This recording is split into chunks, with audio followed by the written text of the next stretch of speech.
Ahmedabad plane crash के बाद जो ब्लैक बॉक्स मिला उससे क्या जानकारी सामने आई है? क्या आपको पता है कि इस ब्लैक बॉक्स में जितना भी डेटा था वो अब तक रिकवर नहीं किया जा चुका है?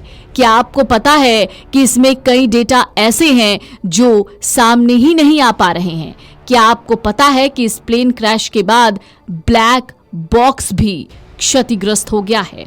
लेकिन अब इसका भी तोड़ निकाला जाएगा। पता चल जाएगा एयर इंडिया का AI-171 क्रैश कैसे हुआ। अहमदाबाद में क्रैश हुए एयर इंडिया के विमान से बरामद ब्लैक बॉक्स को अब अमेरिका भेजा जाएगा। एक रिपोर्ट के मुताबिक उसके विश्लेषण के लिए अमेरिका भेजना पड़ सकता है। इस दुर्घटना में एयर इंडिया का बोइंग 787 विमान क्रैश हो गया था, जिसमें सवार 241 लोग और जमीन पर 33 लोगों की जान चली गई। एक रिपोर्ट के मुताबिक रिकॉर्डर को दुर्घटना के बाद लगी आग से भारी नुकसान पहुंचा है। यही वजह है कि भारत में इसका डेटा रिट्रीव करना मुश्किल हो गया है। इसे अमेरिका भेजा जा सकता है। भारतीय अधिकारी एयर इंडिया बोइंग ड्रीमलाइनर की दुर्घटना की जांच कर रहे हैं, जिसमें सवार 241 लोग और जमीन पर 33 लोगों की मौत हो गई। इसे एक दशक में दुनिया का सबसे भीषण विमान हादसे में गिना जाता है। भारत के विमान दुर्घटना जांच ब्यूरो ने मामले पर टिप्पणी के लिए सवाल का जवाब दिया। एयर इंडिया ने टिप्पणी से फिलहाल इनकार कर दिया है। अहमदाबाद विमान हादसे में सीट संख्या 11A पर रहे यात्री के सामान मेडिकल कॉलेज के मेस में द्वितीय वर्ष के छात्र रितेश कुमार की जान आश्चर्यजनक तरीके से बच गई। छत तोड़कर विमान के गिरते मलबे के बीच कवच की तरह आई एक टेबल ने उसकी जिंदगी बचा ली। लेकिन अब ऐसे में सवाल ये उठता है कि आखिरकार ब्लैक बॉक्स से डेटा यहाँ रिट्रीव क्यों नहीं हो पा रहा है। दरअसल अब तक सभी को आस थी कि ब्लैक बॉक्स से हादसे का असली सच बाहर आ जाएगा, लेकिन ब्लैक बॉक्स को जांच में जुटी एयरक्राफ्ट एक्सीडेंट इन्वेस्टिगेशन ब्यूरो ने हाथ खड़े कर दिए हैं। 12 जून की दोपहर एयर इंडिया की फ्लाइट AI-171 उड़ान भरने के कुछ सेकंड के बाद क्रैश हो गई। सूत्रों के मुताबिक ब्लैक बॉक्स को दुर्घटना के बाद लगी आग से नुकसान पहुंचा, जिसके कारण भारत में इससे डेटा निकालना असंभव हो रहा है।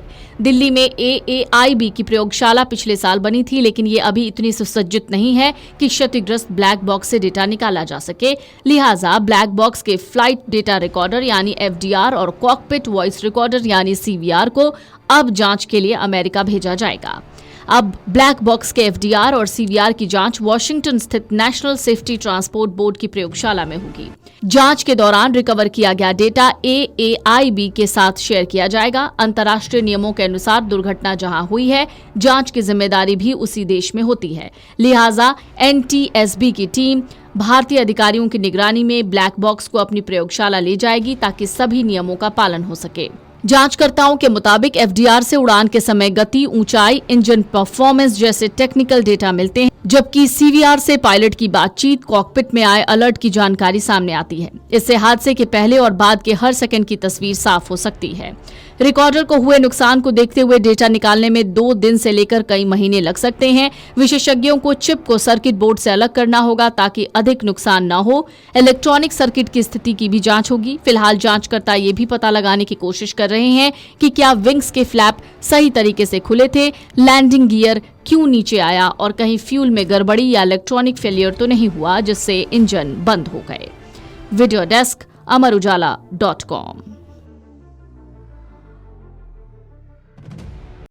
अगर आप ये वीडियो YouTube पर देख रहे हैं तो हमारे चैनल को सब्सक्राइब कर बेल आइकन दबाएं और Facebook पर देख रहे हैं तो हमारे पेज को लाइक करें।